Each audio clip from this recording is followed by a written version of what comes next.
They're going to let him shoot. He scores and one!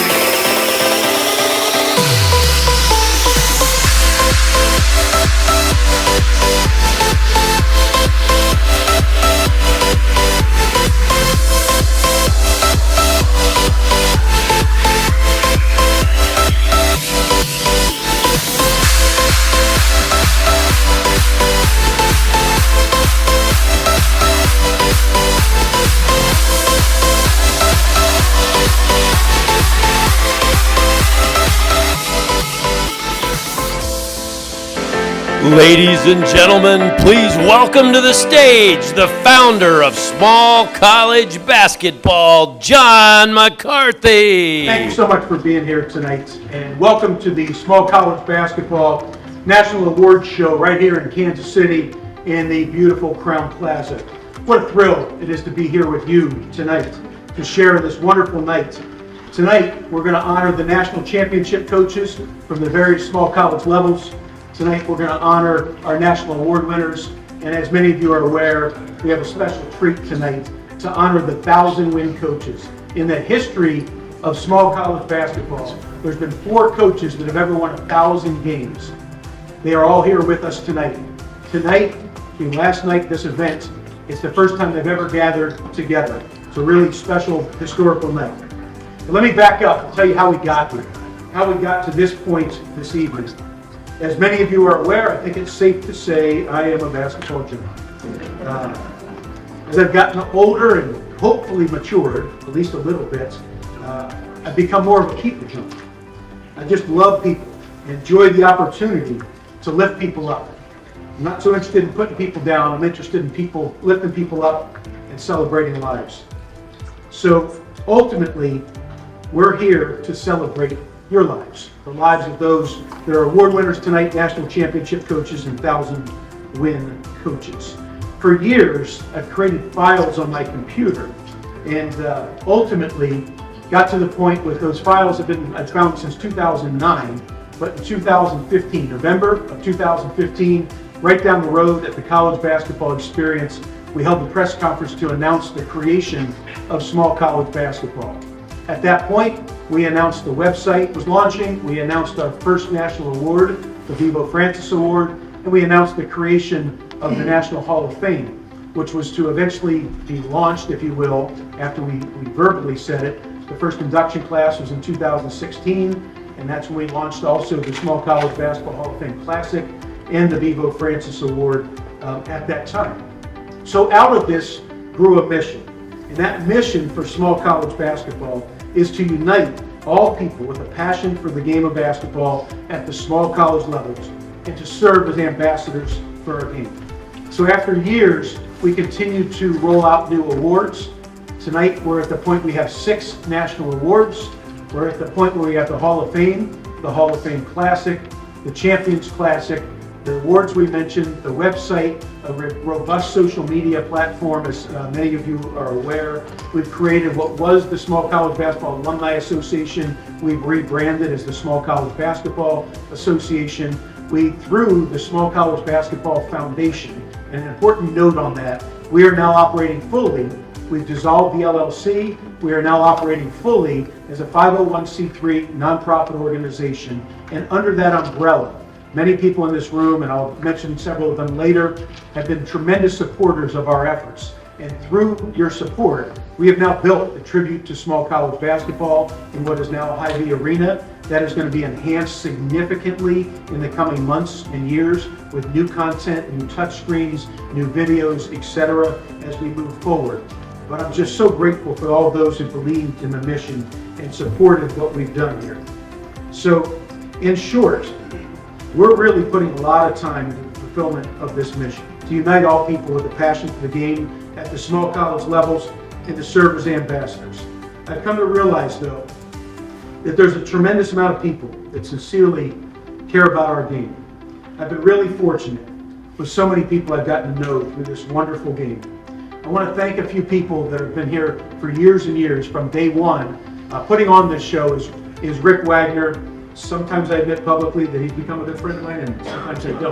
But Rick has been with us since the very, very beginning, created all the video content that you see here tonight. You'll see it at our Hall of Fame induction. You see it on our YouTube channel. That's been Rick, and honestly, he's a pro. I mean, he does, he's just a pro.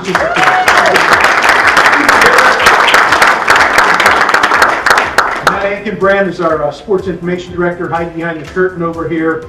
He does the stuff that puts out all the press releases, updates the website, and does so much stuff that nobody sees. Incredibly selfless. When you look and you see signage all over the place, and all of a sudden an hour later it disappears and it's at Municipal Auditorium and it's back here. Matt is just incredible. He's an incredible human being, and we're just so fortunate. I've known Matt for 13 years now, and he's been unbelievable. Chris Cottrell is the host of our podcast. Many of you are aware of the Small College Basketball Podcast. This year has been an awesome year for us with the podcast. We were very fortunate with 2 different publications that I didn't even know about, named our podcast as one of the top podcasts in all of college basketball by 2 different entities. So we've been very, very fortunate. Chris has done an unbelievable job with the Small College Basketball Podcast. Importantly, tonight, I'd like to thank the folks at Go Play Sports Tours who are sponsoring tonight, sponsored our social at the Final Four. I see the folks from the NABC here this evening have been so kind to us to provide a big room at the Final Four for the last couple of years. Last year in Phoenix, this year in San Antonio, to throw a coach's social. Go Play Sports Tours has helped sponsor that, has helped sponsoring tonight. If you're interested in taking your team overseas, these guys are pros. So thank you so much to those folks as well. In addition to the people that we're going to recognize tonight, I'd like to recognize a few people in attendance this evening. Wade Hagman's been here since the beginning. Mark Heatherman has been here from the NABC from the beginning. Eric's been here multiple times from the NABC. They've been tremendously supportive. They're here once again tonight, and we're incredibly grateful for your continued support. We're grateful to have last year's Lifetime Achievement Award winner, my friend Dr. Jim Poteet, who's in the NAI Hall of Fame. And I did want to announce tonight, I know it's already public, but so you're aware, Dr. Poteet has also been elected and will go into the National Christian College National Hall of Fame next month. We're so grateful that he's here and so engaged. I know we've got one of my favorite titles in town, by the way, the CEO of the CBE, Kevin Henderson here with us, the CEO of the College Basketball Experience here with us, the Commissioner of the MIAA, Mike Grayson's here with us, so many head coaches, athletic directors from all over the place are here. I counted this up a couple days ago. In the room tonight, we have roughly 80 people. Of those 80 people, we have 15 different states from around the country represented here tonight. And I am just so grateful to think that people literally came from all over the country, literally 15 states, from California to Florida, not counting myself and my wife, literally from all over the country to be here with us to celebrate our great game of basketball, our award winners, national championship coaches, and 1,000-win coaches. I'm just incredibly grateful that you took the time out of your busy schedule to be here. So we're going to move on with the show and get rolling. So if you would please turn your attention to the screens as we begin the show to celebrate the 2025 National Championship coaches. Nova Southeastern defeated Cal State Dominguez Hills 74-73 to win the NCAA Division II National Championship. It was the 3rd straight national championship game appearance for Nova Southeastern and their 2nd national championship in the last 3 years. MJ Araldi went for 27 points, 9 rebounds, and 3 steals in the national championship game en route to earning the Elite 8 MVP honors. Tyler Eberhardt went for 14 points in the game, while Dallas Graziani controlled the tempo and finished with 13 points and 9 assists. In the past 4 seasons, the Sharks are an astounding 135-5, while winning 4 straight regular season and tournament titles in the Sunshine State Conference, winning 4 straight South Region titles, and reaching the NCAA championship game for 3 straight seasons. Nova has now set the all-time NCAA Division II record for consecutive home wins with 84 consecutive wins in Rick Case Arena. Congratulations to Coach Jim Crutchfield and the Sharks team, who finished the season by winning 23 straight games and an overall record of 36-1 in the NCAA Division II National Championship. First of all, I want to thank Small College Basketball for the recognition they've given to our program here, to our University of Nova Southeastern, to our basketball players. It's really an honor that Small College Basketball is recognizing us. We had a heck of a season here.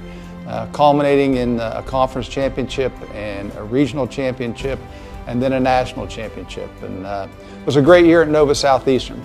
But it started off with an event at the Small College Basketball Classic. And that's really what I want to do. I want to give thanks to Small College Basketball, and obviously John McCarthy put together a tournament that no one else has been able to do. 10 Division II teams from all over the country, from California, Minnesota, Texas, Florida, New York, and that's pretty rare in Division II basketball. And what Small College Basketball has been able to do to host a tournament like that we were honored to play in and get some cross-country play, is the only tournament where really we can compare results with teams across the country. I can't even imagine the amount of effort and phone calls, John, that you put in putting that together. But at this venue, I want to say thank you for doing that. It's meant a lot to us. It's a great honor to be in that tournament, and it's great to watch the basketball games there. But in the meantime, thank you for the recognition, and party on in Kansas City.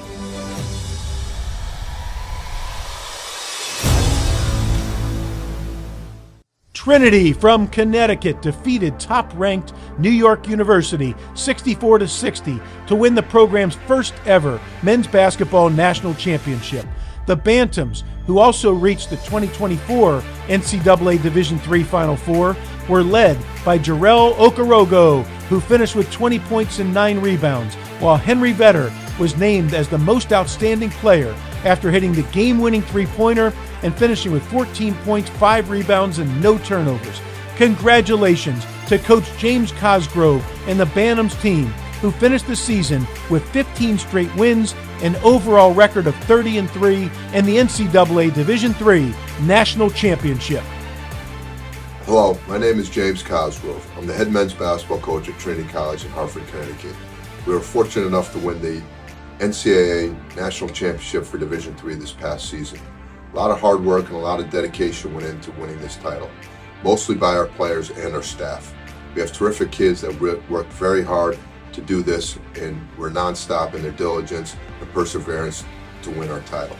I'm also very happy that I'm part of the small college basketball atmosphere, and so much has been done for small colleges like Trinity College and many others. We're very fortunate to be a part of this great association, and I don't take this for granted. Unfortunately, I can't be with you in person tonight, but I'm very excited to represent Division III and small college basketball. Thank you so much, and hopefully we will be able to see you again soon. Take care. Nelson American Indian College, in only its second season of competition as a college basketball program, defeated Columbia International 89-74 to win the NCCAA Division I National Championship. Rob Jenkins went for 20 points, 11 rebounds, 3 assists, and 2 steals in the championship game, while Harley Upton was named as the tournament's most valuable player, finishing with 21 points, 6 rebounds, and 3 assists. Congratulations to Coach Cole Ebert, who took over as the head coach 2 games into the season, and the Warrior team finished 24-6 in the NCCA Division I National Championship.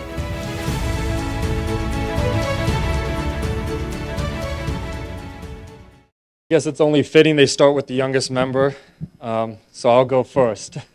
First, I want to thank John and everyone here at Small College Basketball for putting on this event and for including me.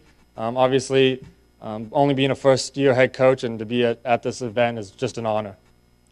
Next, I'd like to thank my family, my mom, dad, sister, and my soon-to-be brother-in-law for just coming beside me. For this year, all us coaches know that this is not a single career. It's a family career that we have forcibly put our family into. But I just want to thank them for hosting team meals before every home game and dealing with my superstitious ways. And most importantly, thank you for the love you've shown, not just to me, but also to my players, some that now call our home their home. This year has been absolutely incredible, and I can't even begin to talk about it. I'd like to thank everyone at Nelson University for trusting a 24-year-old with the keys to a program and the keys to athletic directorship. They put a lot of faith in me, put a lot of faith in somebody that maybe they shouldn't have, but I'm glad they did, and I'm excited for the journey that we have ahead of us together as we continue to grow. Starting your first time as a head coach and going into it, 2 games into it, is something I would not recommend to anyone, especially when the next 2 games are versus a Division I and at the time a number 1 ranked NAIA team in the nation. But honestly, I wouldn't have asked for it any other way. Those 2 games, with everything going on at that time, really pulled us together as a team. And it was incredible to watch these guys come together, not just the staff and not just everyone that's going on, but as the team itself. And watching these young men grow up into everything we had been talking about the last 3 years, where I had guys step up into leadership roles that I never would have thought without some kind of adversity to bring them to. At the end of the day, every coach knows great players make a great team, and I can honestly say this group of guys on and off the court were just amazing. And I'm always honored to go into battle with them every single night. I would have never thought that only 3 years removed from playing my college ball that I would be holding a national championship trophy as a head coach, along with one of my players who is not just older than me, and he reminds me of that every day, but somebody who I also battled against time and time again in high school, and now that I get to call my family and my brother. As I sat last night listening to all these legendary coaches, some of who have been coaching longer than I've been alive, talk about the stories of the players, lives they've affected. Most of them thought I was the son of somebody in the room, which is fine. I would be honored to be in some ways. 2 things came into focus for me when I sat back at my hotel room last night and thinking about everything. The first being that we all came here for a reason. We all became a coach for one reason, and that is because we just love the game and love teaching young men how to grow up and seeing them grow as they go. The second thing is that these moments don't come often, and I'm honored and a little bit selfish that I get to have it as my first time, and it's been a fortunate adventure for that. And I thank God for that every single day as He continues to bring me success early in my career by paving the road for me. This year He challenged me in more ways than I knew, but He also had been preparing me for that, unbeknownst to me, for years to come. I'd like to leave you with this, something that got me through the last year and something that I'm excited to continue to do. And it comes from Hebrews 12:1. Let us run the race with perseverance, the race already marked out for us. I promise you this, after this year, I don't know what the road has in store, but I am excited to do it, and I'm excited to run with perseverance. And I hope that one day, 40 years from now, I can sit in a room like this and see the next generation of coaches coming up. Thank you. North Central defeated Spurgeon 101-92 to win their first ever NCCA Division II National Championship. Senior Tanner Holtman was sensational in the championship game, hitting an astounding 11 for 13 from the three-point line to finish with a career-high 33 points, while junior Carmelo McNeil was named as the NCCA Division II Tournament Most Outstanding Player after averaging 21 points, 6.6 rebounds, and 3.3 assists while shooting 52.2% from the field and 80% from the free throw line. Congratulations to Coach Jeremy Becker and the Ram team, who finished with a school-best 21-10 record in the NCCA Division II National Championship.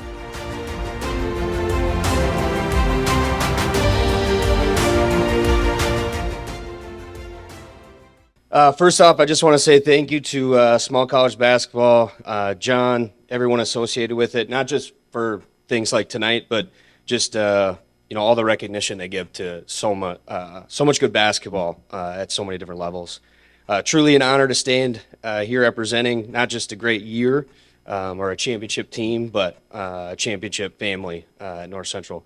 Very humbled to be in a room with so many great coaches that have accomplished so much, a lot that hopefully at some point I could even do a fraction of.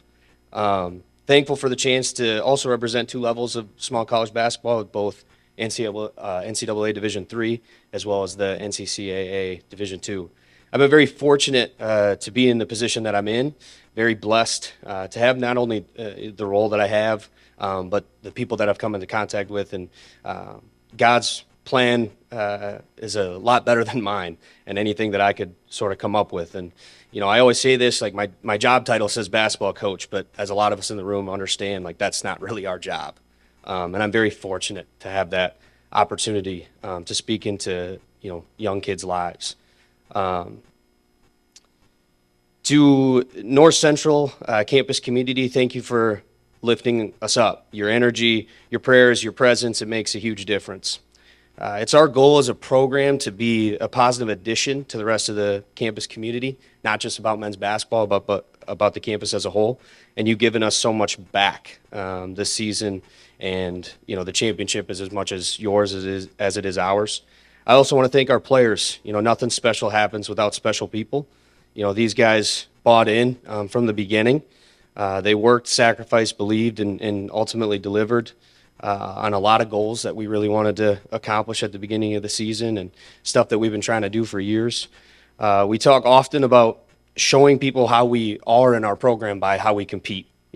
Talk about if you're in the gym, what are you seeing from these individuals and how they prepare and how they perform. And we talk a lot about making sure that everybody understands how much we love each other, how much we care about each other, and they see that in how we get after it. And I feel very proud in how we did that this year. Speaking of special people, thank you to my coaching staff, backbone of what we do, challenge me, support me, push the guys to be better, push me to be better. I wouldn't want to go to war with any other staff in the country. This also includes my dad, who doesn't have an official title or make any money, but he does come with me recruiting often, and I would consider him a volunteer scout. Not sure what qualifications he has. I'm just kidding. He's pretty smart. He also raised me, so I thank him for that. To my family, thank you for the love and support, and specifically to my wife. There is no award, no trophy, no moment that means more to me than knowing that you've kind of been with me through all of it. You're everything to me, and it means more to me that you are my biggest fan, and I know that constantly. I'm sorry for not only all the long nights, but the stressful ones too, with some tight games. I think you're into it sometimes more than I am, and I also think you might take the losses more harder than I do sometimes. This season was about more than basketball, which is something we talk about often in our program, about being more than just the game. Our goal is to create an environment where our players feel comfortable and confident to be the best versions of themselves as basketball players, but most importantly as people. Gratitude is the number one word in our program, and we talk about it as it relates to life and basketball, and I'm just so incredibly grateful for the year that we've had. Most wins in program history, best finish in program history, first regular season conference title in program history, most individual conference awards in program history, and first Division II NCCAA national title in program history, and so many other major moments. We accomplished a ton of firsts this year, and the banners we hung were historical, but the best thing that we did was create something special in the lives of every guy in our program. We saw guys grow athletically, but also grow academically, grow professionally, and most importantly, grow spiritually. It's not always about what you do, but how you do it. And it's not always about what you accomplish, but who you become through it. And this year I saw our group turn from great to special, and I'm very fortunate to have had the front row seat to it. Thank you, guys.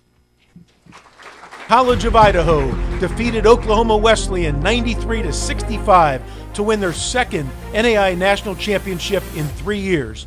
The Yotes were dominant in the NAI tournament, winning all 6 games by double digits, winning by an average margin of 20 points per game in the national tournament.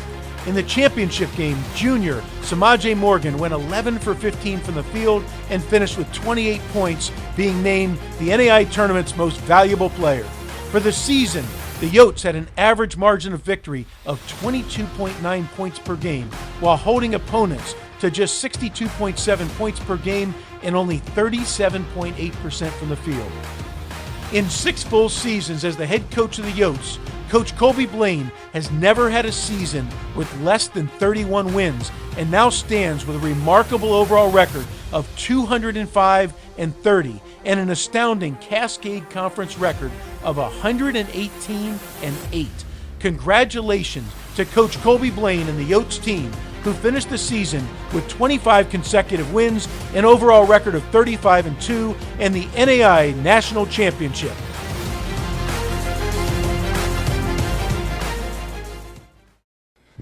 I love it. I feel like I'm back at Muni right now. But I do want to thank Small College Basketball and John for this opportunity to be here.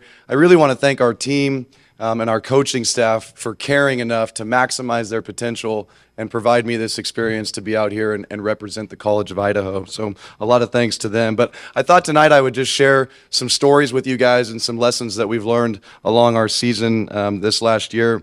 I told our entire community when we returned that this was not the perfect season. We did lose 2 games, right? And so it was not the perfect season. We had some ups, we had some downs. It took this team actually a long time to really connect and settle into their own.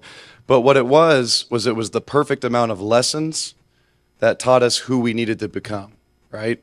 And so we learned a few lessons along the way. Lesson number 1 was that we needed to make our circle bigger. We asked our guys to spend a lot of time in the community. It started back in the spring last year. We connected with our Special Olympics. We spent 6 months with 12 young men and really got to know some Special Olympians on a deeper level that ended with a unified game in September on our home court in front of a packed house and a really, really fun game. We got to know those guys, like I said, on a deeper level, and it really helped connect us. It started with our Legacy program in October, which is 13 elementary schools in the local area where we go, we play recess, and we encourage those kids to get out and volunteer in the community. It also was part of our partnership, a brand new partnership with the J Foundation, which is an advocate for mental health and suicide prevention. The NAI allowed us to wear a patch on our jerseys this year. You could use it for a sponsorship or whatever you wanted, right? And instead of going maybe transactional with a sponsorship, we thought that space would be very powerful to support the J Foundation. On our chest, national championship game, there was 300,000 people that got to watch that game online and learn more about mental health and suicide prevention. And so we made our circle bigger all year long, and that taught us about love, and it taught us about connection, and you could really see that down the stretch. So lesson 1, make our circle bigger. Lesson 2 is finding purpose. We had a great preseason, had some good games. The Masters is here. We lost to the Masters on their home court. But it really helped us grow a ton. But we go home for Christmas break and we come back and we have kids camp, we have no school, and we're enjoying our lives. And Thursday evening, we sit in our locker room and I have a very passionate, deep conversation with our team. And I asked them, do we want to chase the national championship? And what does that actually mean, right? It was a question about commitment. Do we want to do what it's going to take? That every hour, every day, do we want to do it? And everybody's in, right? How could you not be in when coach is giving a passionate speech? We're having a great time. It's Christmas break. 24 hours later, we play Corbin University on our home court, and they beat us by 3. So there goes that passionate speech and that rah-rah meeting we had, right? So we're 0-1 on our chase to the national championship. But that game taught us to have purpose. It taught us that every game, every practice for the rest of the year, we needed to honor our 7 seniors that we had, and we needed to create purpose going into every single game from there on out. And so we started playing in pockets, little 2 games, 4 games with different type of purpose, and you could see the results at the end. Lesson number 3, we wanted to lead with our heart, something we learned from previous seasons. We've had other good seasons, and sometimes it's really easy to just lead with your head, right? This is what we did last year. And something we've really learned is that we want to lead with our heart. We don't want to be what we were the year before. And I was very proud of this team. They found their own identity throughout the season. They didn't have to be whoever we were in the past.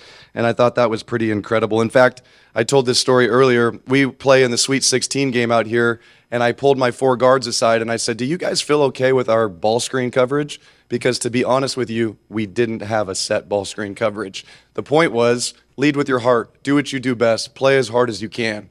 And those 4 guards executed that perfectly. So we made our circle bigger, we found purpose, and we led with our heart along the way. One of the greatest coaching moments for me this season was a 4-game road sweep late January. When we hit that 4th win, I told our team in the locker room, I said, you guys have officially became unstoppable. I really believe that if we played our best basketball, I thought we were unstoppable. But I remind them, just because I think we're unstoppable does not mean we are invincible. We can lose a 40-minute game. And so for the rest of this season, we would remind them, you guys are unstoppable. And on March 25th at 9 p.m. in a very wet, slippery, and excited locker room, I got to name those guys invincible for the rest of their lives. That banner will hang in our locker room, and they can never be touched. It was an incredible moment.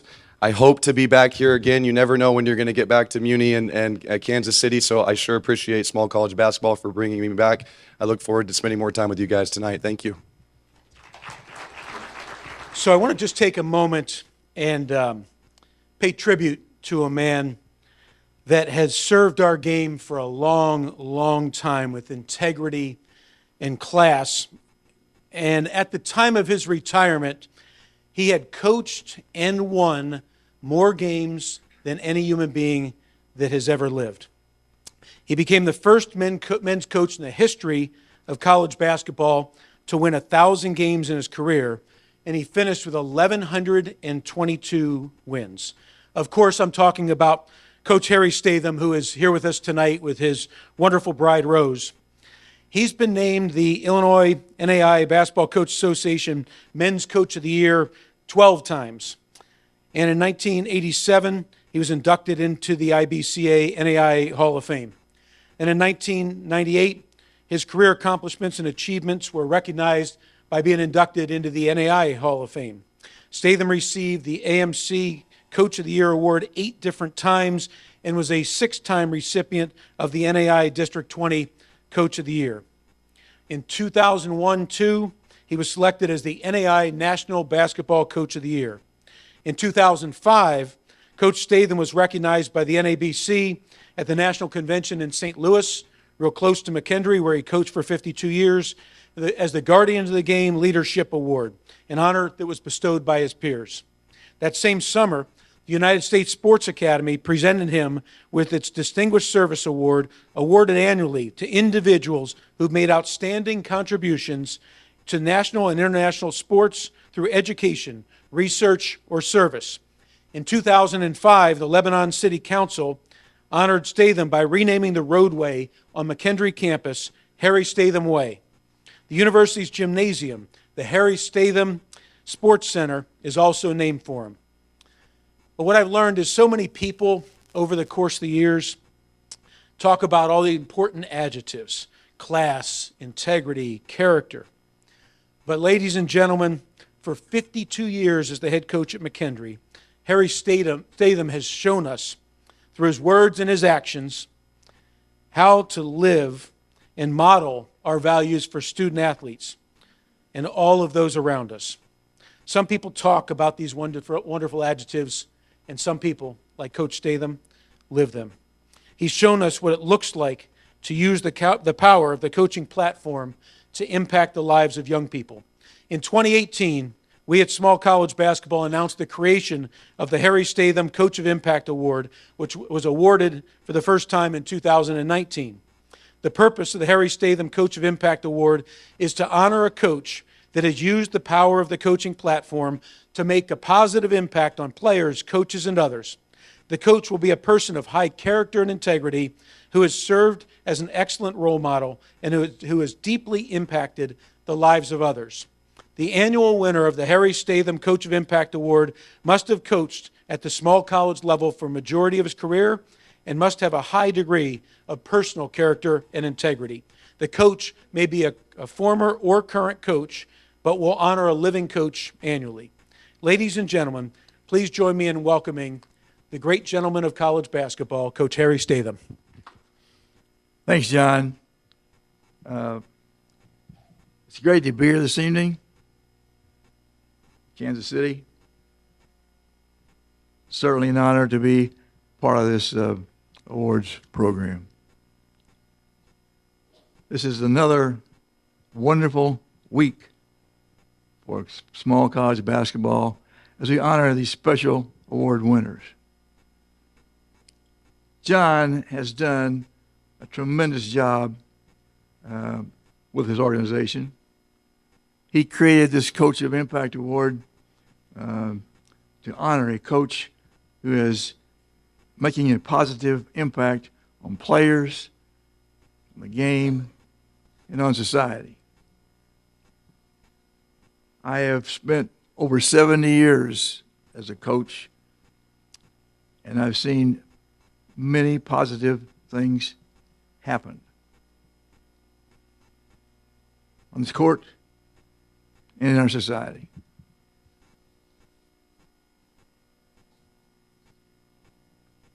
Unfortunately, in recent years, there is so much pressure to win that coaches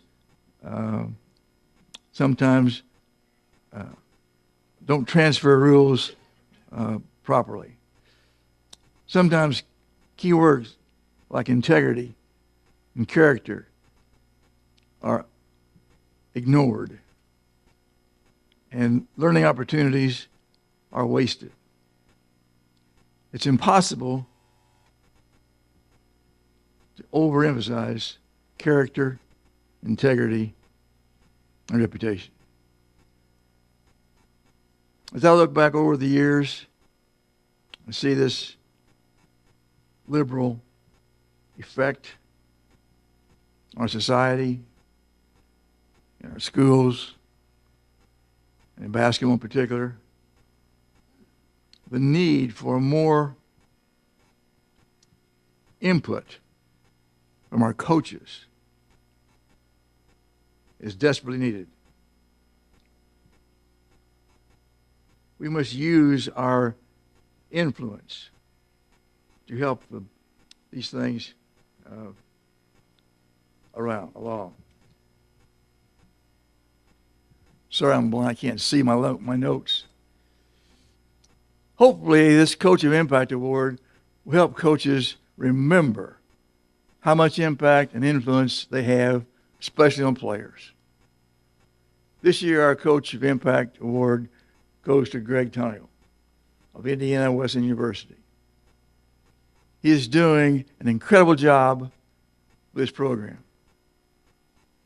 As a player, he led Valparaiso to 4 NCAA tournaments and was a 4-year starter.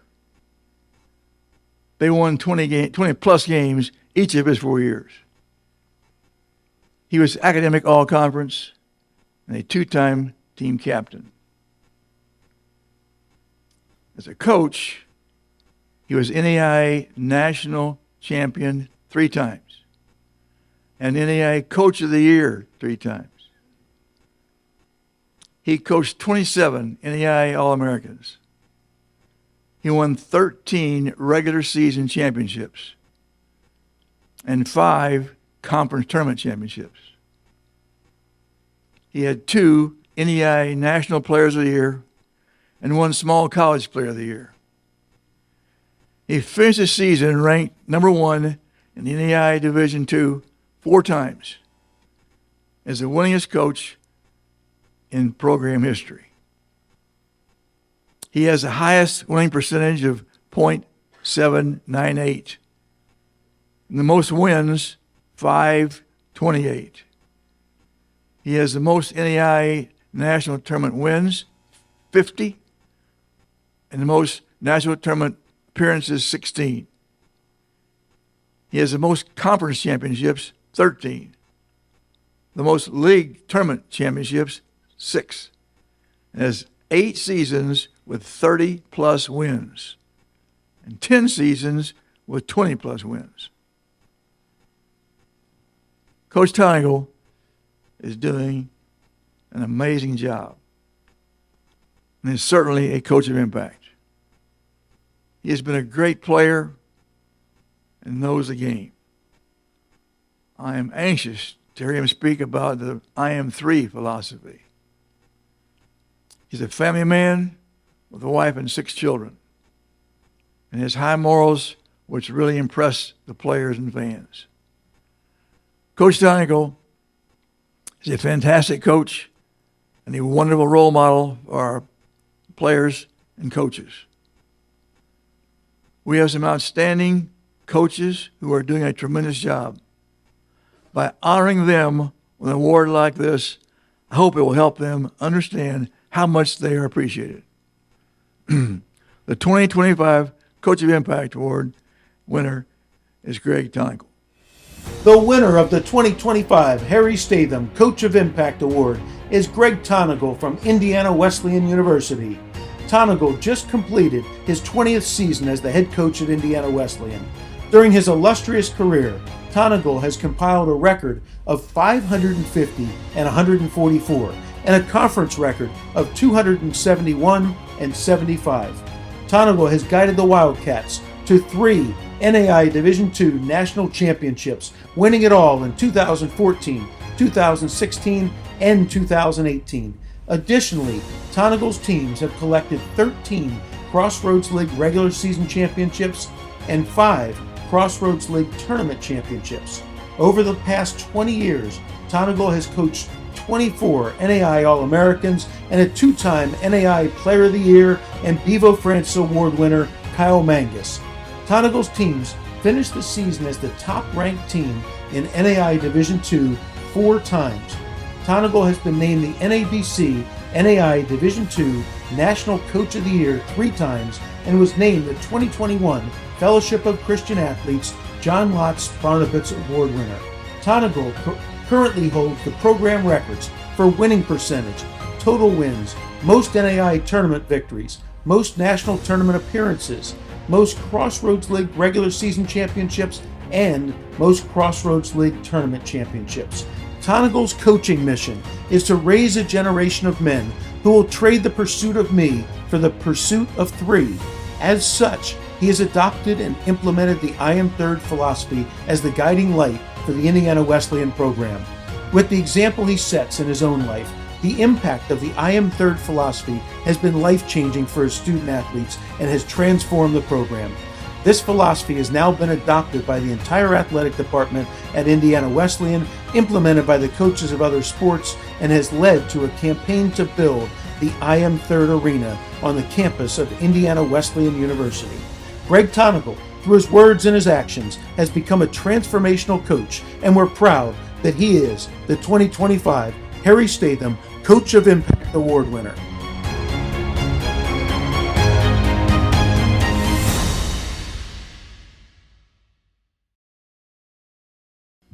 Coach Statham, thank you for your very kind words. It's been an incredible day. I think a lot of us coaches maybe came in today wondering, about the state of college basketball in some ways, but you can't hope but leave this place encouraged. When you sit at a table with Danny Miles and you hear stories, and then you go over to the arena and you hear Coach Holmquist talk about legacy and so forth. It's been an encouraging day. But if I could just take a few minutes and talk about the impact that some people have had on me. I want to start with John. John, I want to thank you. You've taught me that passion for other people's success is a way to impact people. When we live in a culture today where people want to celebrate their own success or even be passionate about the things that make themselves happy, I'm blown away by John, how excited he gets over other people's success. I mean, he is as happy as when somebody else wins a national championship as if that would have been himself. And to me, that represents the mark of a great leader, of having impact. Coach Statham, I think about you and the impact in 52 years at one place. So what you've taught me, that impact on other people is about sometimes staying in a place, staying put. We live in a transient culture. It's popular to move from place to place, and maybe when things get hard or we don't want to stay, but there's something about staying at a place, laying roots. Sometimes I think coaching is a mile wide but not very deep, and here we have a man who laid roots and went very deep, and I'm thankful for that example that you set for me. I want to thank my staff. I've got an amazing staff. We're like-minded in that we believe that one of the greatest ways you can impact a young man is through the gospel of Christ.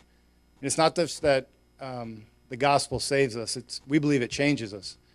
And so we've been able to implement that into basketball in what we call the I Am Third way: God first, others second, self third. And to go into every season saying, how do we implement this on the court? How do we take the thing that our guys love, which is basketball, but how do we help them orient and position their lives so that it's God first, others second, self third? It's been a fun journey, and I want to thank our staff for that.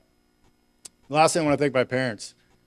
And I've said this before, you shouldn't be able to coach until you have kids yourself, because it really changes the perception you have upon the guys that you coach. And now that I'm an AAU parent, I'm really thankful for my parents and what they did. I often wondered why my dad never drove a nice car, why my dad didn't have hobbies outside of his kids.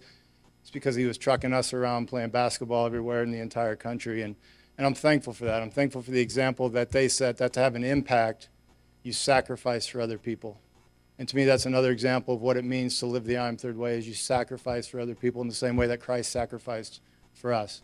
So it's an honor to be here today. It's an honor to carry an award given by a man like Coach Statham.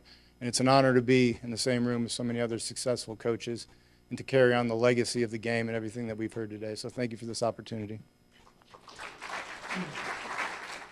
Ladies and gentlemen, please welcome to the stage the head coach of the University of Rio Grande, Ryan Arrowwood.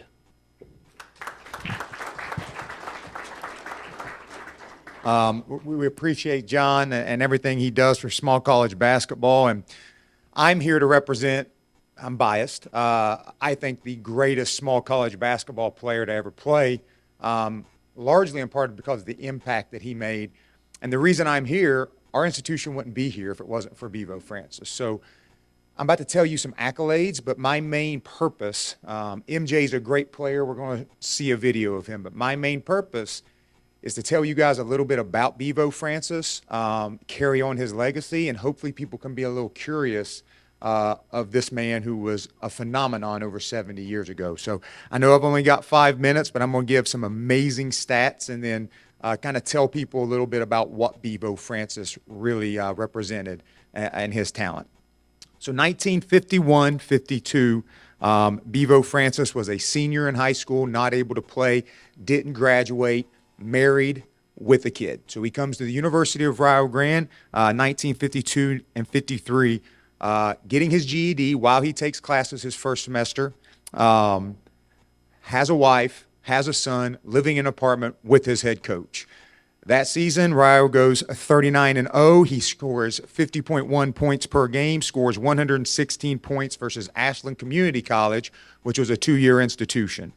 Retroactively, the NCAA and NAIA kind of forego those records because they weren't against accredited institutions, not all of them.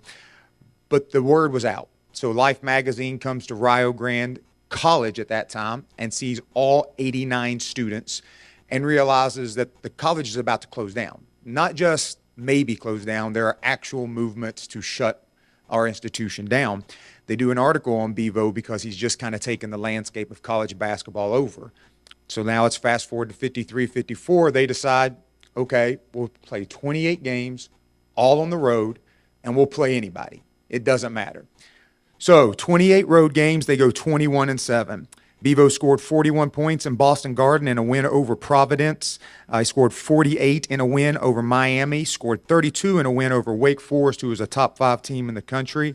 49 in a win over Creighton, 41 in Hinkle versus Butler, or 48 in Hinkle versus Butler. On February 2nd, he scored 113 points versus Hillsdale College. And here's a nice little fun fact about that, okay? They played Hack-a-Shack with Bevo before you could play Hack-a-Shack, not so he didn't score, but so he would only get 1 point because the 1-and-1 was not the 1-and-1. If you fouled off the ball, it's one free throw, go the other way. So mathematically, it was better to foul him rather than to let him score 2. He was a 6'9", flamboyant, shoot it from the perimeter, had a hook shot out to the free throw line, played the game a way no one had really ever seen before. Bevo was not his given name. It was Clarence Francis. He was given the name Bevo because it was his father's favorite near beer. If you don't know what a near beer is, research Prohibition a little bit, okay? Bevo was comfortable hunting. He was not necessarily comfortable with the spotlight. But what made him amazing is when the lights got bright, that's when Bevo was absolutely his best. Rio went 21-7 that year. He averaged 46.5 points. I believe Pistol Pete, I didn't look that up, was 41 point something. So for a season, he's the all-time leading scorer in college basketball for average. Scored over 3,000 points in 2 years. He was drafted number 23 as the overall pick in the NBA draft, but it was 2 years after he was done playing. Played for the Globetrotters a couple years, made enough money to purchase a home and do what he wanted to do. Raise a family, live with his wife, Jean. Those are the stats of Bevo. I am very, very blessed to go to an institution because he saved it. We now have close to 3,000 students at our institution, and I was very fortunate to go to that institution and play. And I got to see Bevo come back during the Bevo Classic with his teammates. I also had a great experience to be an assistant coach when most of them were still living and come back. The impact that he had, and I think all coaches, we would absolutely love to have a player that could average 50 points and was the most humble human being in the room. When those teammates got together, never did they talk about Bevo's 113, 116, the 48, the top 10 scoring averages. They talked about, the trips, the car rides, big things like going and getting 50% of the gate at Madison Square Garden when they sold it out so the school could stay in existence. Never did they talk about Bevo, or never did he brag. He talked about their teammates, the bond they had. And, we hear these coaches come up here and talk. I was so blessed to be able to see that with those guys in their 70s. It had been 50 years removed, and the bond they all had, it was never just about Bevo. So I think this award, MJ was phenomenal. I'm sure we're going to talk about how great he was. But I love what John does. Again, we've all talked about it, but it's not just points. We're not just giving this award to the best scorer. We're giving this award to the person who makes the biggest impact in small college basketball. And what Bevo represents is you can do this, and it can matter in people's lives for the next 50 years. If you asked who was the most successful person off the court of that team, you could argue Bevo was the least successful person. But the impact he made on everybody was profound, and it's profound in our university every day. So it's my honor to represent Rio Grande and Bevo Francis.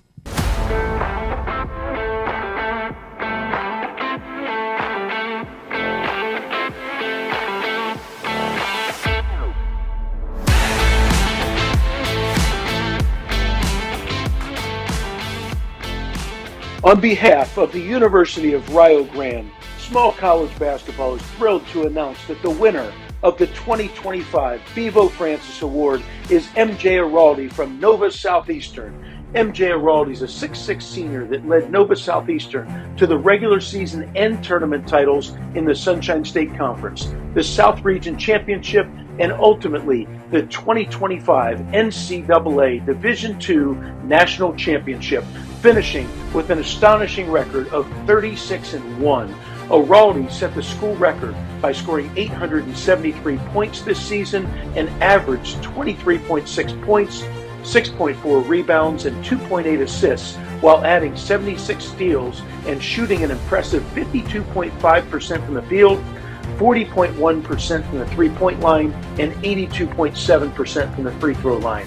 Araldi was named the Sunshine State Conference Player of the Year, the South Region Tournament MVP, the South Region Player of the Year, and the NCAA Division II National Player of the Year by both the D2 Conference Commissioners Association and the NABC. After going for 27 points, 9 rebounds, and 3 steals in the national championship win, he was named the most outstanding player of the NCAA Division II tournament. Congratulations to MJ Araldi, the 2025 Bevo Francis Award winner.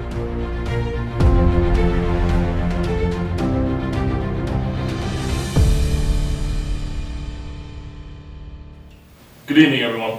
First off, I just want to say how incredibly honored and thankful I am to be speaking to you all tonight as a recipient of the Bevo Francis Award winner. To be recognized with this award, named after a legend, and presented by an organization that uplifts small college basketball, is truly humbling. To win an award like this, you don't get it here alone. You get here through constant resilience, discipline, and through the people who believe in you even when you don't have it all figured out. I want to thank every teammate I've gone to battle with here at Nova Southeastern. Without them, their trust and commitment, none of this would be possible.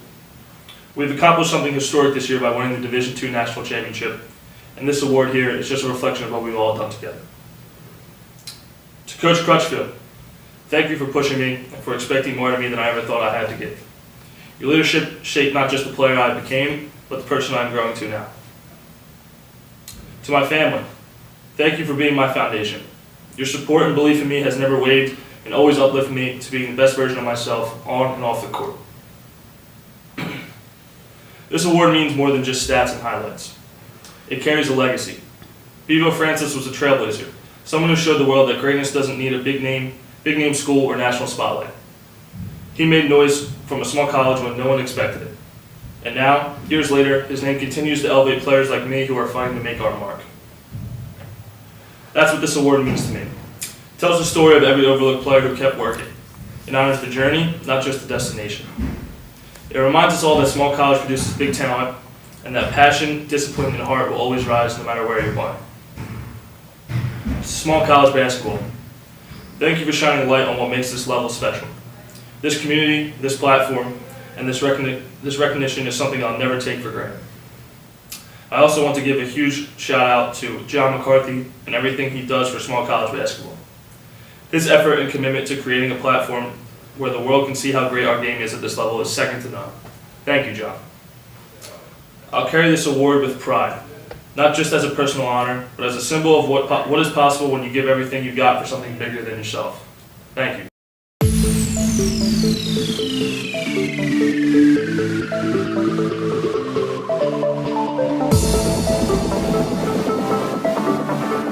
Small College Basketball is thrilled to announce the creation of the Trevor Hudgens Award.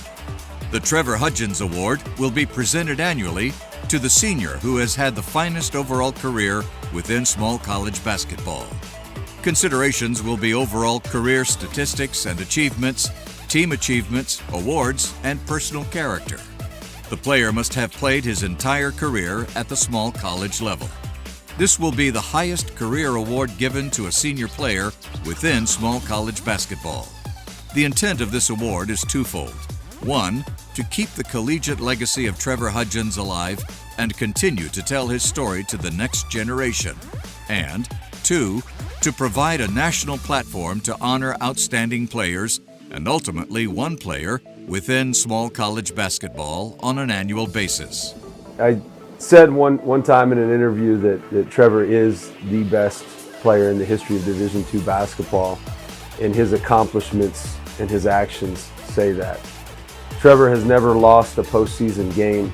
He's won multiple conference championships, multiple conference tournament championships, and he's an unbelievable human being, probably a better person than he is player. Works with a high level of humility, has a servant heart, and has meant a lot to Northwest Missouri State and Division II basketball, and highlighted how high a level it is at Division II.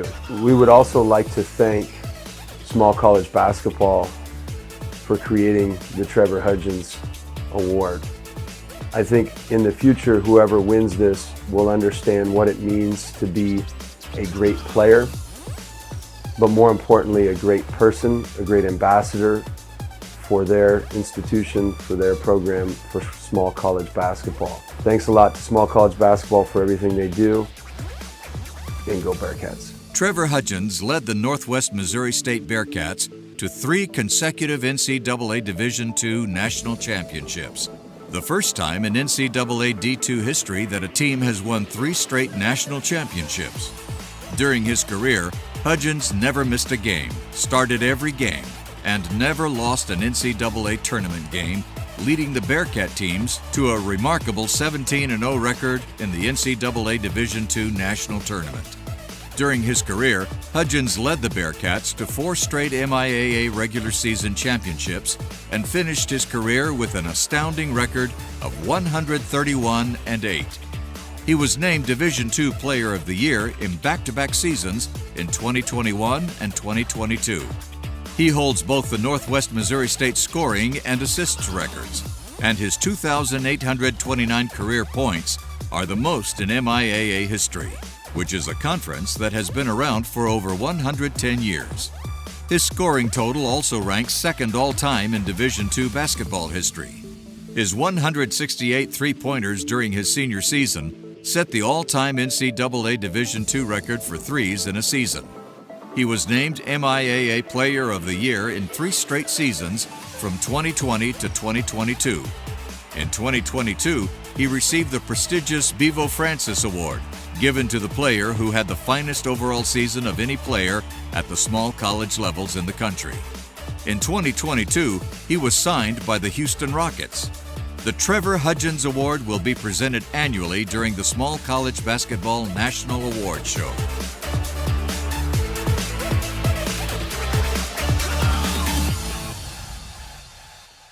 Helping your team succeed to a great level is a great part of the Trevor Hudgens Award.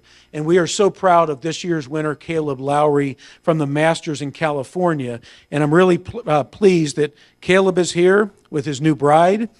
He is here with his father and his coach from the Masters flew out. Their award ceremony was last night in California, and we're so pleased they got up early this morning to get on a flight to be here with us this evening. And I'd like to bring out and introduce the head coach of the Masters College, Mr. Kelvin Starr. Take it away.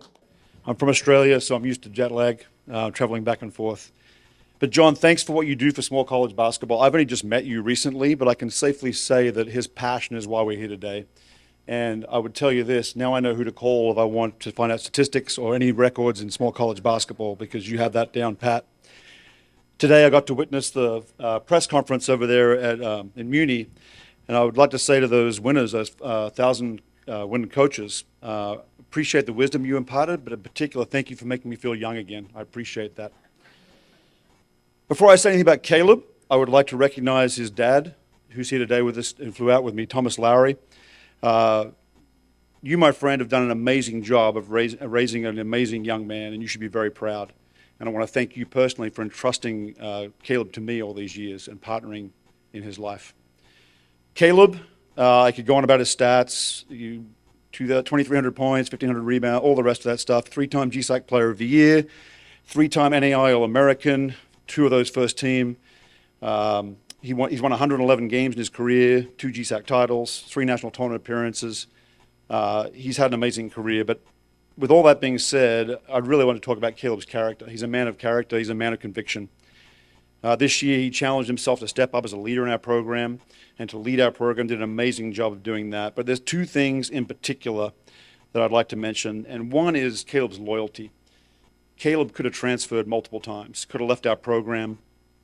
He was good enough to make money last year. We had 3 other kids leave last year and go Division I from a 27-win team, and we thought we were going to be in trouble, and Caleb held us together by staying. And so I appreciate his loyalty. In the current culture we're in, a lot of coaches have talked about it. People are jumping all over the place, and self is kind of coming out a little bit. And everything good coaches do is try and teach the opposite. And Caleb embodies that. Caleb embodies the selflessness that's required to win. But most importantly about Caleb, the thing I love the most about Caleb is he's a man that loves the Lord. He's unashamed to profess Christ as Lord in his life, and that reflects in how he competes. It's how he relates to teammates. It affects everything. It's how he respects authority and his overall character. Caleb is just a very special young man that I had the privilege to coach for 5 years, and I'm going to miss him dearly. And we've got a lot of recruiting to do to try and replace him. But Caleb, congratulations. You deserve this.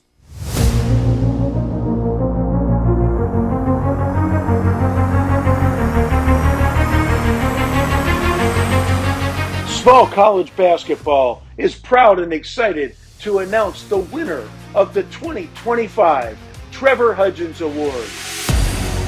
Caleb Lowry from the Masters.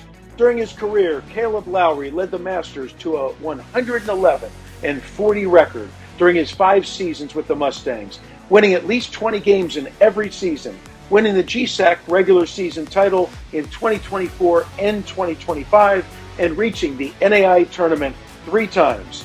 Lowry finished his career with 2,325 points, 1,261 rebounds, 302 assists, and 156 blocks, shooting over 50% from the field for his career. He finished in the top 5 in school history in scoring, rebounding, and blocks.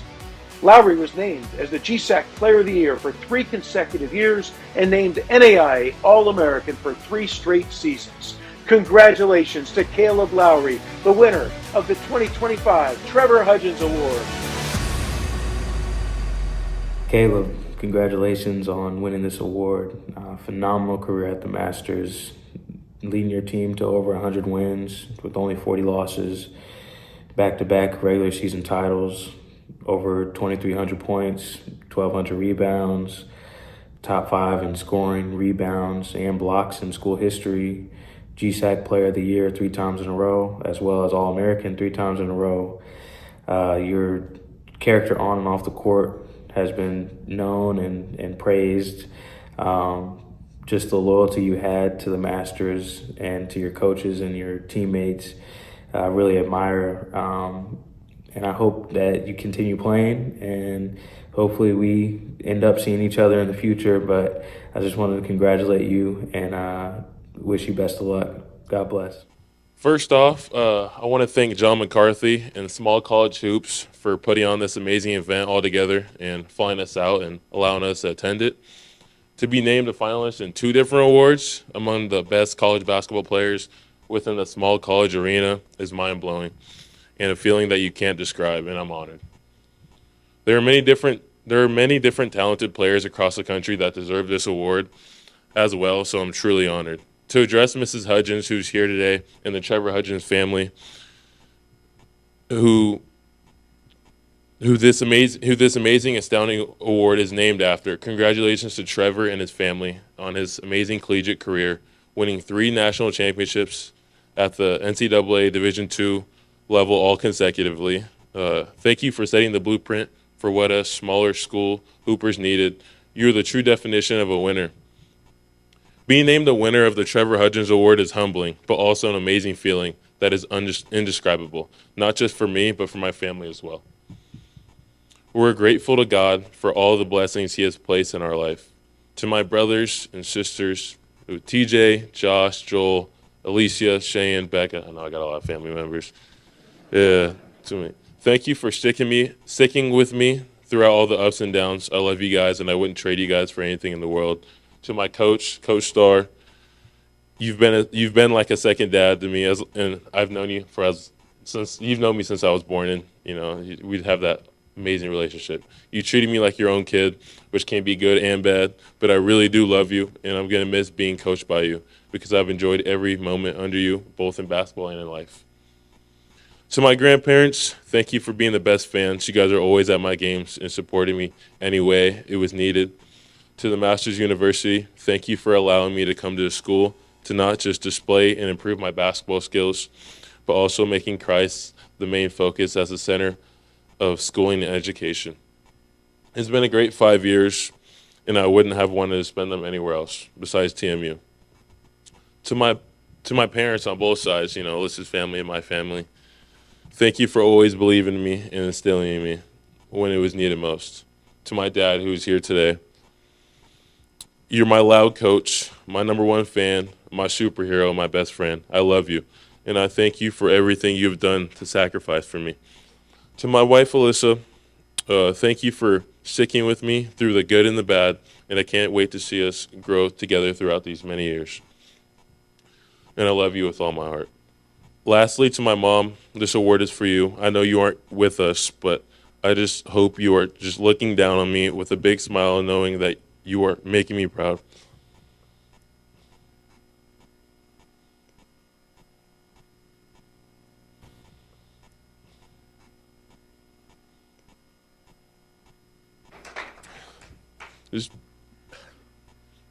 Just knowing that I am proud to be your son. Thank you guys for an amazing event and night, and thank you for your time.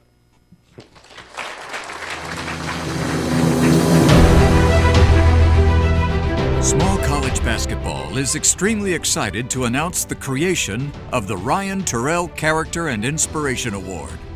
The Ryan Terrell Character and Inspiration Award will be presented annually to a men's basketball player at the small college level that has faced adversity, handled great challenges with character and class, and ultimately became a uniter of communities and an inspiration and role model for others.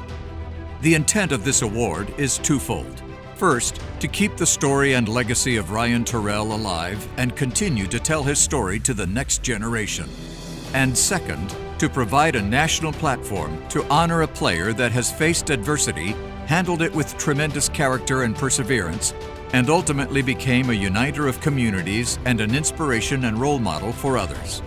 In partnership with the Kraft Family Foundation, we will use the power of this platform to build bridges among communities and use the Ryan Terrell Character and Inspiration Award as a force for good, love, and togetherness.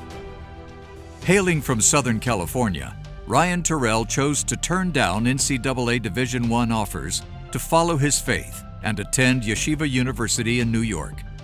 In a COVID-shortened career, playing just 90 career games, Terrell led the Maccabees on a historic run, while solidifying his 4-year career as among the finest in NCAA Division III history. During his 4-year career, Terrell led the Maccabees on a historic 50-game win streak and helped the team become the #1 ranked team in all of NCAA Division III for the first time in school history. Terrell broke the school single game, season, and career scoring records by scoring 51 points in a game, 786 in a season, and 2,158 in his career, while shooting a remarkable 58% from the field and 44.9% from the three-point line for his career. As a senior, he won the Travis Grant Award given annually to the nation's leading collegiate scorer by averaging 27 points per game. He was named as a first-team All-American for 3 straight years by D3 Hoops and was named as the 2022 NABC NCAA Division III National Player of the Year. He then became the first Orthodox Jew to be drafted and play in the NBA G League for the Motor City Cruise. Beyond the remarkable playing career, Ryan Terrell became a worldwide inspiration and role model in the Jewish community at large and a hero in the Orthodox community.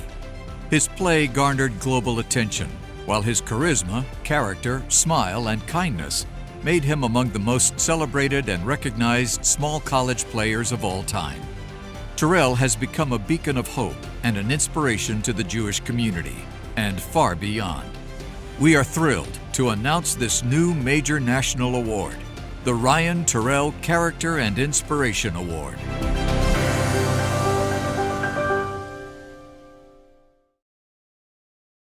I would like to bring out Mr. Brad Terrell, who comes to us all the way from California, and I will speak quite a bit more about the Purposes Award a little bit later. Thank you, John. Appreciate it. Very honored to be here tonight. I'm not a coach, I'm not a player, I'm not an AD. What I am is a very proud basketball dad. And it's really an honor to share the stage with so many esteemed coaches. And I'm kind of shocked at how young some of you are. The IM3 coach, he's like 20 years there. He looks like he's 18 now. So very impressive, I must say.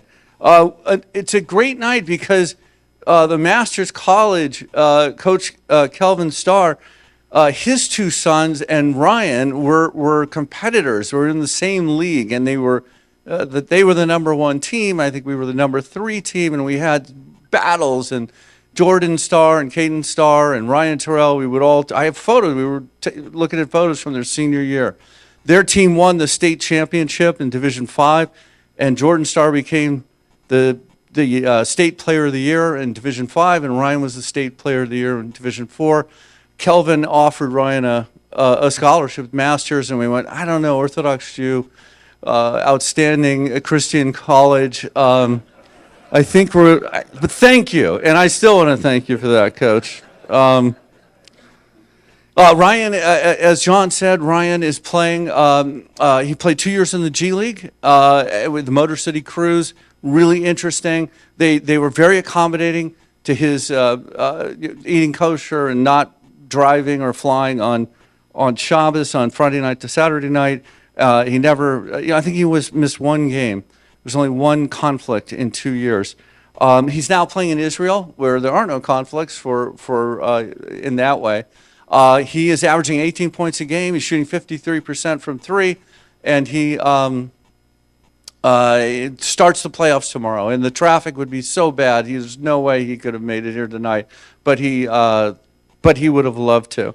And then Mrs. Hudgens, Ryan and Trevor were two of the 3 finalists for the Bevo Francis Award their senior year, which is kind of cool. And they played together at Portsmouth Invitational, and they played together in the G League. So there's so many connections that's really that I didn't realize that we're going to be here tonight, and I'm really excited about it.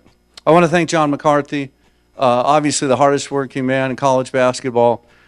His efforts are becoming legendary. Everyone's mentioned it, and I would be remiss if I didn't. I also want to thank Robert Kraft for lending his support to small college basketball. Mr. Kraft is a friend and a fan of Ryan's, and came to his games at Yeshiva University. He has invited him to Foxborough to do seminars on anti-Semitism, the fight against it, and Ryan is an official ambassador to the Kraft Family Foundation's effort to fight anti-Semitism. And so, and it's really never been more ominous in my lifetime, and we all see it on the news every night, and it's an interesting time. I will tell you, I'm wearing a yarmulke tonight. I won't wear it in the airports. I'm not going to get, it's a different time, and I've only felt that way this past year. So it's, I think it's a major, it's an amazing thing that John named this after an Orthodox Jew and Ryan, and I want to thank him very much on behalf of the Terrell family, the Yeshiva University family, and the Jewish people. Thank you, John, very much. Now let's talk about the award. This is how I look at it. We have some of the most successful coaches in the business here today. Think of this as, who is your favorite player you ever worked with, you ever coached? The kid who not only had amazing statistics and helped you win so many games and championships, but also had outstanding character. He gave everything for the team. He gave everything for the school. He gave everything for the community. That's who we aspire, John and the selection committee, to find every year. And this year we found an amazing young man.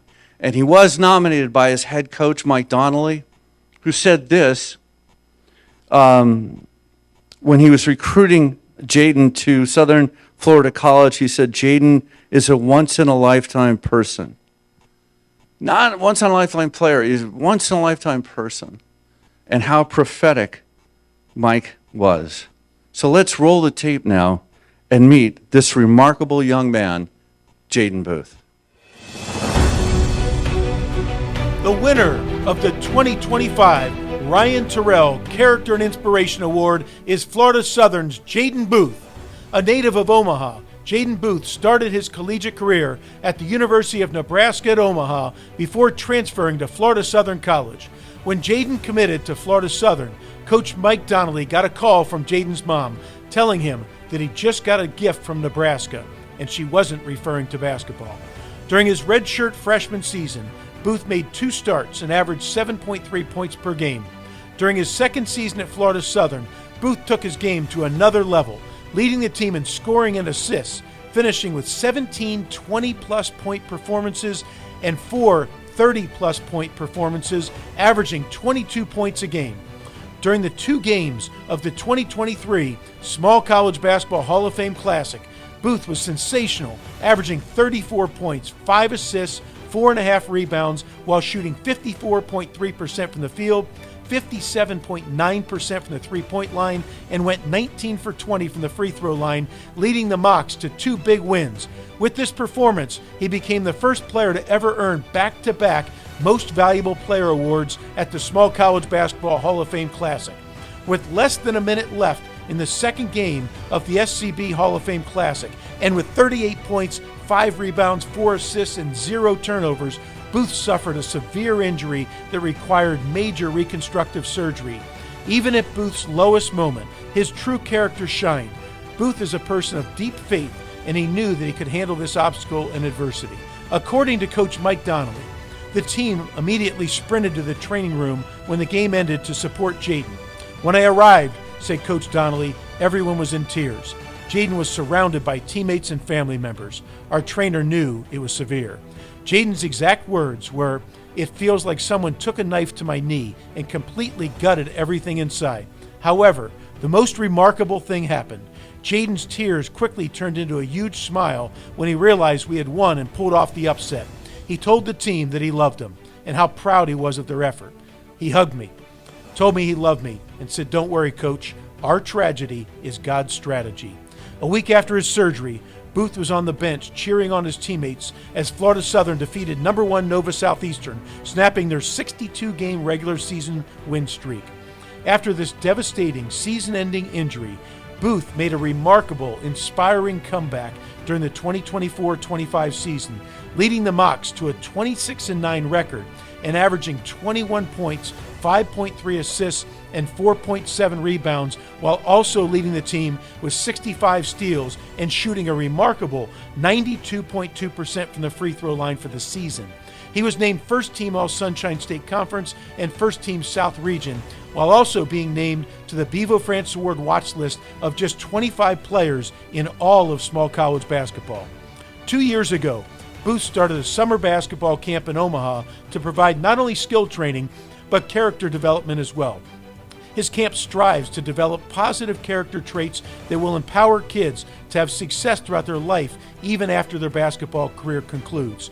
Booth not only committed to the younger generation, but he also donates a substantial amount of the camp proceeds to various charities. This past summer, Booth gave a check to one of his former teammates, Noah Lewis, as Lewis's younger brother was diagnosed with a rare form of bone cancer. Booth donated to the Lewis family to help offset the financial burden and costs. Caring for others is what makes Booth so special. When Coach Mike Donnelly was recruiting Jaden, he was told that Jaden is a once-in-a-lifetime person. 4 years later, Coach Donnelly says, "It's difficult to put into words the type of young man that Jaden is and what he personally means to me. Jaden not only has helped transform our basketball program, but he's had an enormous impact on the Florida Southern and the Lakeland communities. I have been blessed to coach many amazing people," Coach Donnelly said, "but I know that I will never coach another player or person like Jaden Booth." Congratulations to Jaden Booth, the inaugural Ryan Terrell Character and Inspiration Award winner.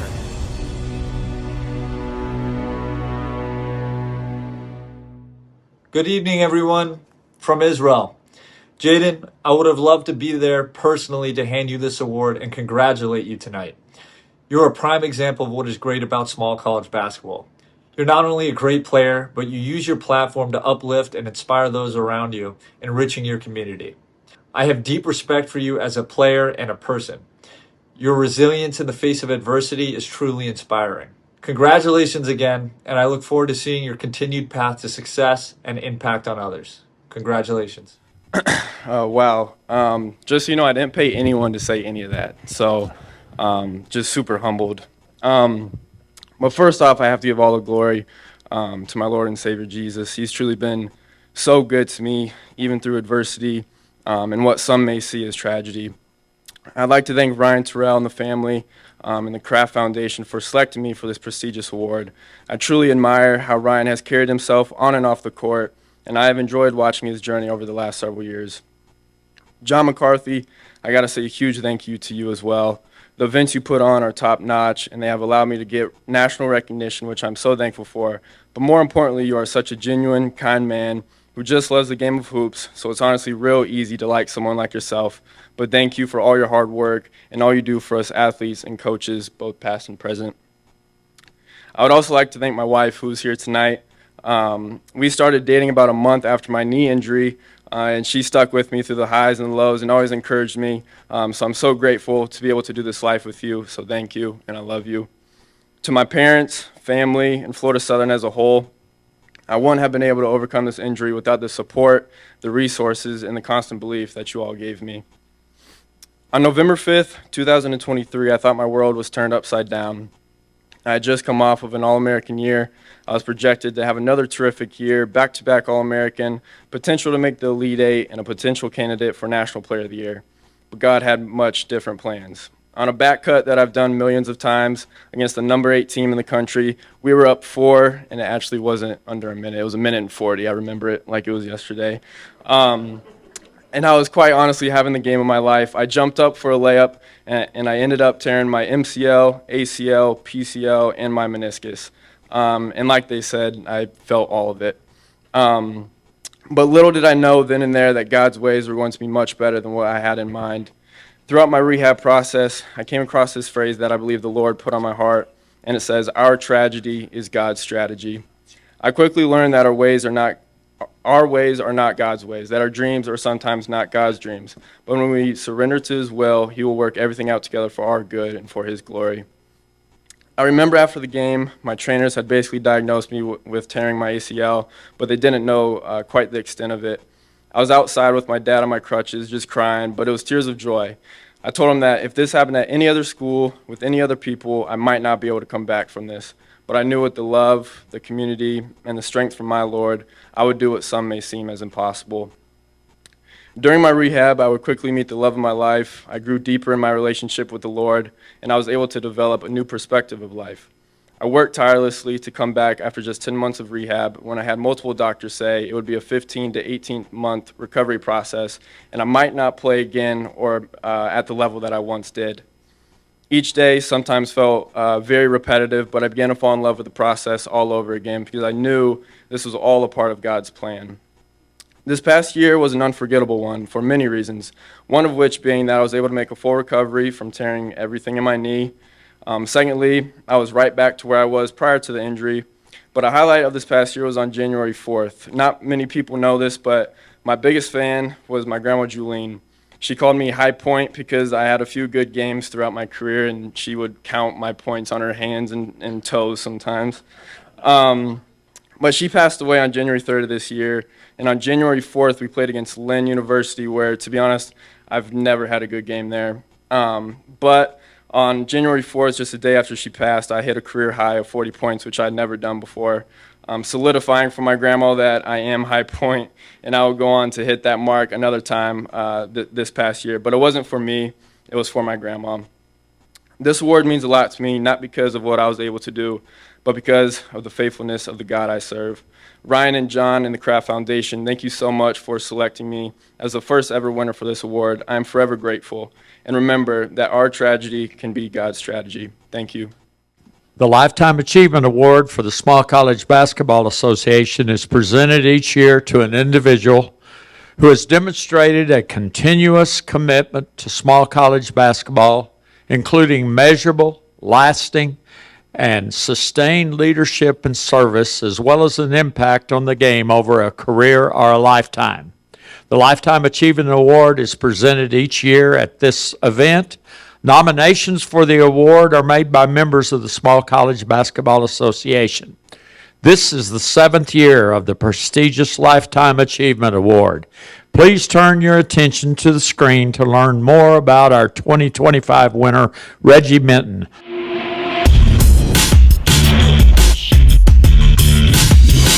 The winner of the 2025 Small College Basketball Lifetime Achievement Award is Reggie Minton. A Bridgeport, Connecticut native, Minton was an all-state selection at Bridgeport Central High and was a collegiate standout at the College of Worcester. Following graduation, Minton served for more than 20 years in the United States Air Force. He continued to earn honors with all Air Force and all Armed Forces teams and was also an alternate for the 1964 U.S. Olympic men's basketball team. After concluding his military career, Minton went into coaching. He coached at Dartmouth from 1983 to 1984 before taking the head coaching position at the United States Air Force Academy.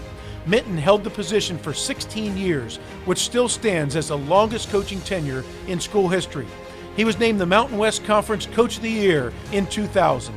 Minton went on to join the staff of the National Association of Basketball Coaches as Associate Executive Director. In 2004, Minton was elevated to Deputy Executive Director, a position he held until his retirement in September of 2020. Minton was instrumental in working on issues that impacted college basketball and its coaches, legislative actions, and other matters with the NCAA. He played a large part in preparations for the NABC's convention, which is held annually in conjunction with the men's Final Four. During his tenure, Minton was the NABC liaison in its partnership with the American Cancer Society for Coaches vs. Cancer program. The program has raised more than $100 million since inception, and he also chaired the selection committee for the National Collegiate Basketball Hall of Fame. Throughout his career, Minton was the person behind the scenes that made sure that small college coaches, teams, and players were heard. He made sure that small college basketball had a voice at the NABC.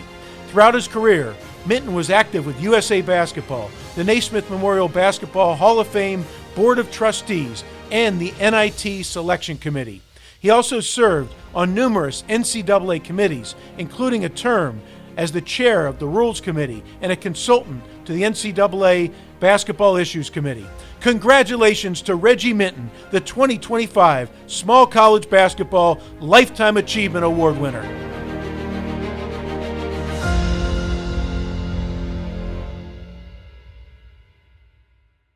So happy for you, Reggie, to receive the Small College Basketball Association Lifetime Achievement Award.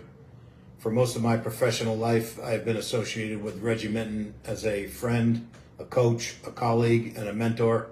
Thank you, Reggie, for serving more than 20 years in the United States Air Force. As a standout player at Worcester College, Reggie has always embraced small college basketball, all the while serving as the executive director of the NABC, dealing with all the issues inherent with big-time Division I basketball. In my time as a member of the board of directors of the NABC, Reggie was always there to listen to ideas and proposals from Division III basketball and willing to bring forward those ideas for action from the board. Reggie, you are so deserving of this award for your tireless work in legislation with the NCAA and college basketball, with Coaches vs. Cancer raising millions of dollars for cancer research, working with USA Basketball as a member of the board of the Naismith Basketball Hall of Fame, and countless other actions to enhance college basketball. Thank you for always being committed and passionate to truly guard the game of basketball. Congratulations, Reggie. Well deserved. Reggie, congratulations on being awarded the Lifetime Achievement Award from Small College Basketball.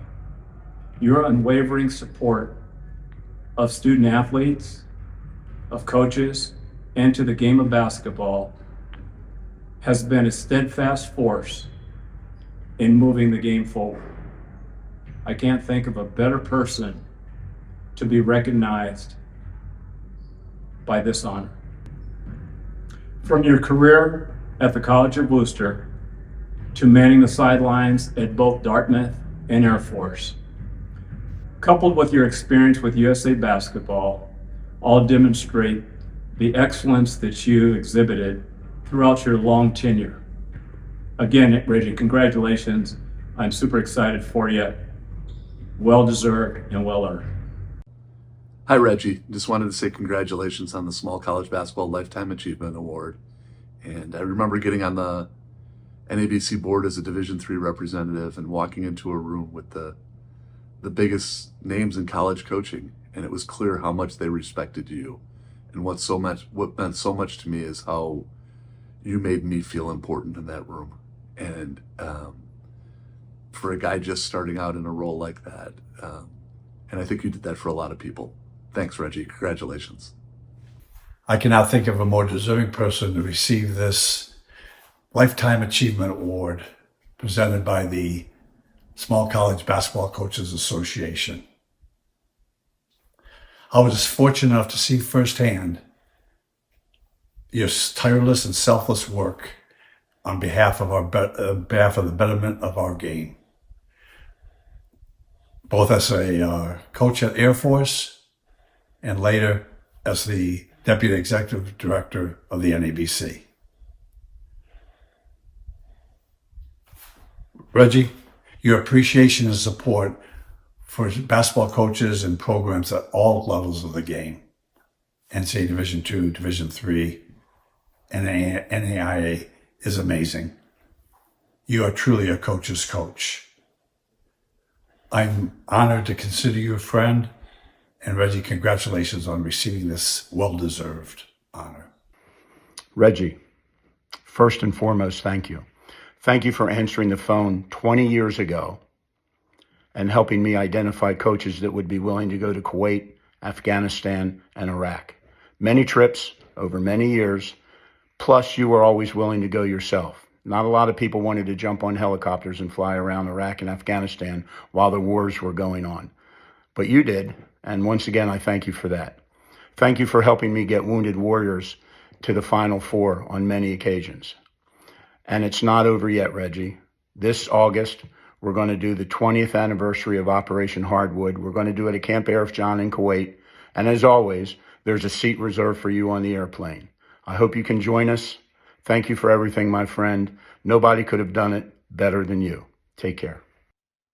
Congratulations, Reggie, on being selected for the Small College Basketball Lifetime Achievement Award. It is extremely appropriate that you are being recognized for your support of small college basketball. You always made certain that the voices of Division II, III, and NAIA coaches were heard and that the small colleges were represented on NABC committees. In addition to these big items, it is the little things that you did and the manner in which you treated everyone you came in contact with that endeared you to the coaches. You were absolutely sincere and genuine in all your interactions, no matter who you met. You always treated every person you came across the same way, with kindness and interest in them, regardless of their position or what they could do for you. I especially appreciate your support of our program at the College of Worcester, your alma mater. You never forgot your roots. I feel so blessed to know you, Reggie, and to have been influenced by you. Reggie, congratulations on this Lifetime Achievement Award. You're so deserving of it. And thank you for being a great friend to me and really a great friend to the game of basketball, whether it be as a coach or the executive director of the NABC. You always had your arms around our game and hugged it tightly and helped everyone that you could. You've been a good friend to everyone, but especially the game of basketball. Congratulations, my friend. Hello, this is Roy Williams, another old retired guy, congratulating Reggie Minton, the Small College Basketball Lifetime Achievement Award. As I thought, the title of the award is longer than you played. Congratulations to you, big fella. You've done so many things for every level of basketball. For kids on up to grown-ups, Reggie Minton's a guy who was a giver, not a taker. I'm proud of you. I love you. Congratulations, big fella. You'll note that I didn't bring any notes up with me. My wife told me to keep it short. That's constant anytime I'm going to speak. And I will do my best to honor her wishes.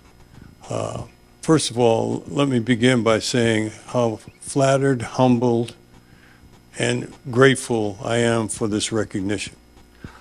You always question whether or not you are deserving of these type of acknowledgments.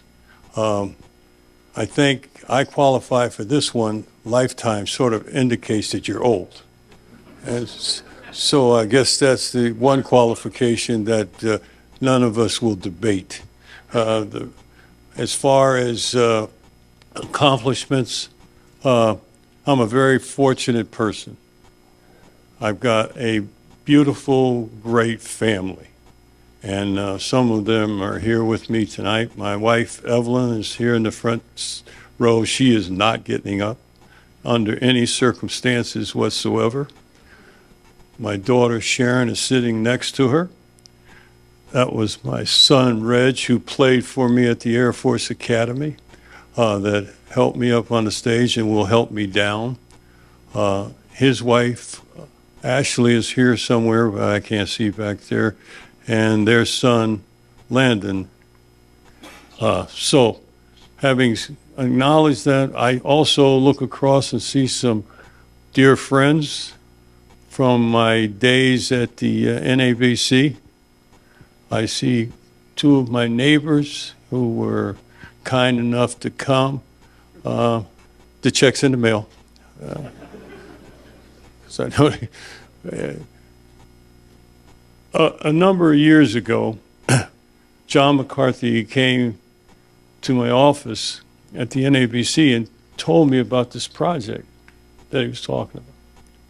And I thought, John, that's great. Are you kidding me? You know, I played at a small college. I was on the Naismith Board of Trustees for 20 years. I know how difficult it is to get small college players, coaches, administrators acknowledged on the national level. So we need someone and some group at that level that is interested in making sure that those people are deserving, and not only are they deserving, but that they are recognized. Now, you've listened to what I've listened to here today, and you tell me that we don't need this organization, that we shouldn't be recognizing these folks. You're going to meet later 4 coaches that have won over 1,000 games. Winning 1,000 games is unbelievable. I mean, unbelievable. That's like getting, you know, 4 or 5 holes in one on the same day when you're out playing golf. I mean, it's amazing, amazing.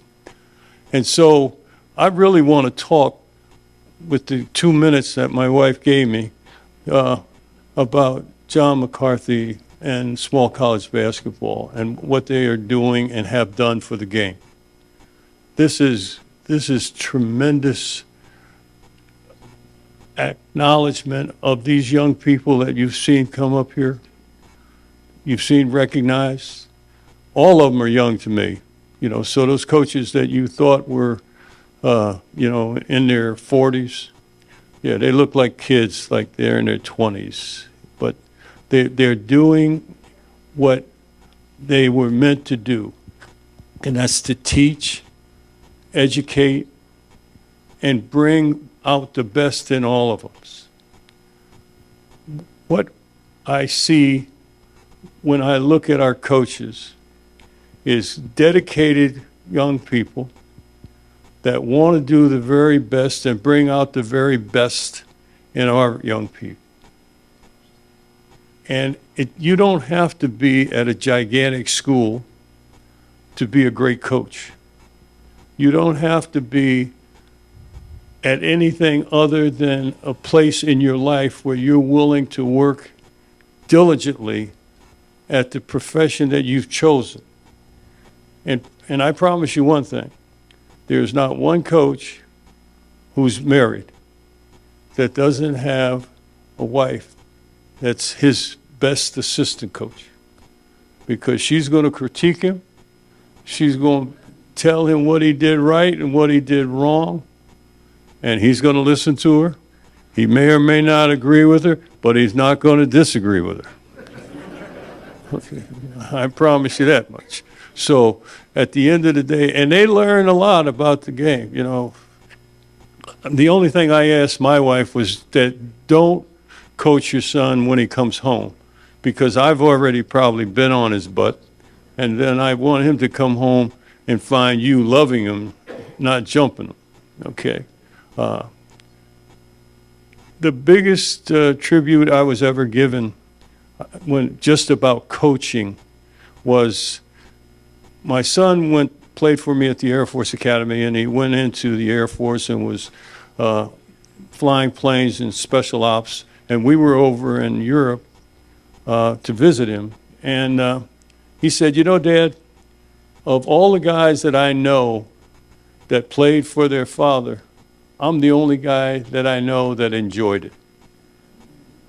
And I said, well, I thought at the time, you know, that's really a great tribute, because he set up something that we operated with the 4 years he was there with me, and he did it, I didn't do it.